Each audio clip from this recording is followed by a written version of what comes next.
This channel does not promote or promotion any illegal activities. All content provided by this channel is meant only for educational purpose only.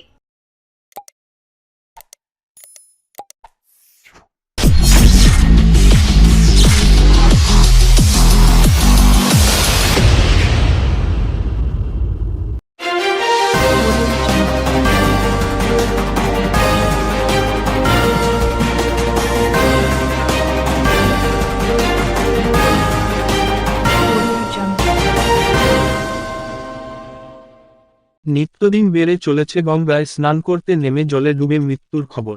জলে ডুবে যাওয়া ব্যক্তিদের উদ্ধারের জন্য বিপর্যয় মোকাবিলা দলকে নিয়ে আসতে হয় কলকাতা থেকে। এতে জলে ডুবে যাওয়া ব্যক্তিকে উদ্ধার করা গেলেও তার জীবন বাঁচানো সবসময় সম্ভব হয় না। মূলত উত্তরপাড়া থেকে কোন্নগর এলাকায় বেড়েছে জলে ডুবে মৃত্যুর সংখ্যা। তাই ডুবন্ত মানুষের জীবন বাঁচানোর জন্য নতুন পদক্ষেপ নিয়েছে বিপর্যয় মোকাবিলা দল। হুগলির কোন্নগরে চালু হতে চলেছে বিপর্যয় মোকাবিলার নতুন দফতর। কোন্নগরের বাঘখাল সংলগ্ন লোকনাথ ঘাট ও কোন্নগর বাটা ফেরিঘাটের দুই জায়গায় খুলতে চলেছে বিপর্যয় মোকাবিলার নতুন দফতর। এর ফলে প্রাণ বাঁচবে এবার বহু মানুষের, এমনই দাবি জানাচ্ছেন এলাকার মানুষজন। মূলত উত্তরপাড়া থেকে কোন্নগর এলাকা নদীর বাঁক হওয়ার ফলে এই জায়গায় প্রায়শই জলে ডোবার ঘটনা উঠে আসে। গত বছর মহালয়ার দিন তর্পণ করতে এসে জলে ডুবে মৃত্যু হয়েছিল একসঙ্গে 6 জনের। অন্যদিকে প্রায় দিনেই লেগে রয়েছে গঙ্গায় স্নান করতে গিয়ে জলে ডুবে মৃত্যুর খবর।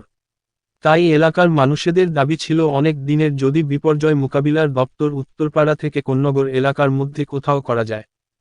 এ বিষয়ে কোন্নগর পুরসভার পুরপ্রধান স্বপন দাস বলেন, বিপর্যয় মোকাবিলার দপ্তর থেকে পুরসভায় যোগাযোগ করা হয়েছিল অফিস তৈরির জায়গা দেওয়ার জন্য। এই মোতাবেক বাঘখাল সংলগ্ন একটি গঙ্গার ঘাট ও কোন্নগর বাটা ঘাট এই দুই এলাকা পছন্দ করেছেন বিপর্যয় মোকাবিলা দপ্তরের আধিকারিকরা। খুব শীঘ্রই এই জায়গায় তাদের স্থায়ী অফিস তৈরির কাজ শুরু হবে। এর ফলে জলে ডুবে যাওয়া মরণাপন্ন মানুষের জীবন বাঁচাতে সক্ষম হবেন। দরকার তো একটা এখানে ওই জিনিস দরকার হয় তো মানুষের সুবিধা হবে, অত তো যেতে হবে না। এখানে তো কোনো কিছু নেই, প্রায় আবার ঘাটের যা অবস্থা প্রত্যেক বছর তো ভাঙন ধরছে বানেতে। এখানে কোনো মানে দেখা সাক্ষাৎ কোনো ব্যাপারই নেই। ওনার শুধু আসেন, শুধু দেখেই চলে যান। তাহলে ডিজাস্টারের অফিস কাছাকাছি হলে মনে করছেন রেস্কিউতে সুবিধা হবে?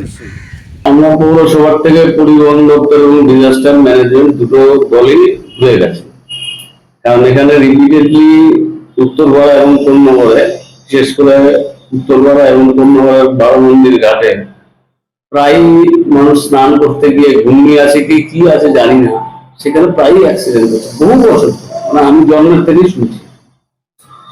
তো সেইটার একটা স্থায়ী সমাধান করার জন্য আমার ডিজাস্টার ম্যানেজমেন্টের লোক এসেছিল এবং আমাদের যিনি যারা পরিবহন দপ্তরের তারাও এসেছিল। তাদেরকে জায়গা দেখানো হয়েছে, তাদের জায়গাও পছন্দ হয়েছে। লোকনাথ ঘাটে কোন্নগরে স্থায়ী একটা আবাস হবে, যেখানে স্থায়ী ভাবে অর্থাৎ এই অঞ্চলে হাওড়া থেকে ব্যান্ডেলের মধ্যে কোনো দুর্ঘটনা ঘটলে যাতে সঙ্গে সঙ্গে কুইক রেসপন্স টিম জলে করে ওয়ার্কার নিয়ে তারা সঙ্গে সঙ্গে পৌঁছাতে পারে, তার জন্য আমরা আমাদের কাছে জমি দেখতে চেয়েছিল, আমরা জমি দেখিয়ে দিয়েছি এবং তাদের খুব পছন্দ হয়েছে। আশা করছি সরকার খুব শীঘ্রই এই ব্যবস্থার একটা সুষ্ঠু সমাধান হবে, কারণ এটা কোন্নগর এবং উত্তরপাড়ার মানুষের দীর্ঘদিনের দাবি। তো সেই দাবিটা যদি আমাদের রাজ্য সরকার মিটিয়ে দেয়, নিশ্চয়ই আমরা এই বিধানসভা কেন্দ্রের প্রত্যেকটা মানুষ তার কাছে মাননীয় মুখ্যমন্ত্রীর কাছে আমরা কৃতজ্ঞ থাকবো।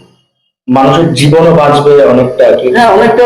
এই যে ধরুন খুঁজে পাওয়া যায় না, 2 দিন 3 দিন সঙ্গে সঙ্গে যদি আমরা খবর দিই, সঙ্গে সঙ্গে ডিজাস্টার ম্যানেজমেন্ট যদি কাজ করা শুরু করে, তাহলে অনেক ক্ষেত্রেই তাকে প্রাণ বাঁচানো যাবে। আমাদের মূল উদ্দেশ্যটা হচ্ছে যাতে দুর্ঘটনাটা না ঘটে, সতর্ক করে আমাদের কাজ। কিন্তু সতর্ক করার পরও বহু মানুষ আছে, রেল লাইন দিয়ে চলা নিষিদ্ধ রেলের আইন অনুযায়ী, তাও রেল দিয়ে আমরা চলছি। আমরা জানি যে কোনো সময় অ্যাক্সিডেন্ট হতে পারে, তারপরেও আমরা আমাদের অসংখ্য মুহূর্তে অ্যাক্সিডেন্টটা ঘটে যায়।